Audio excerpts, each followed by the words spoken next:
ঈদের খুশিতে আসলে সাপের আনাগোনা একটু বেশি, চারদিকে মানুষ। তো এই সাপটা আর কি ঘরে ছিল, একটা ঘরে ছিল।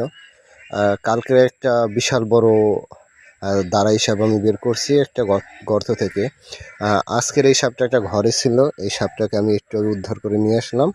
এখন আর কি এই যে জংলাটা, এই জংলাটার ভিতরে আমি ওরে আর কি ছাড়বো।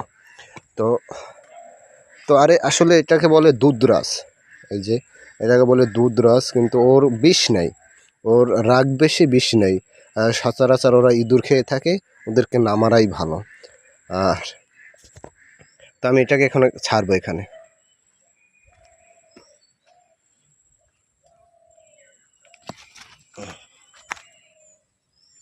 এই যে দুধরাজ, অনেক বড়, অনেক বড়। যা।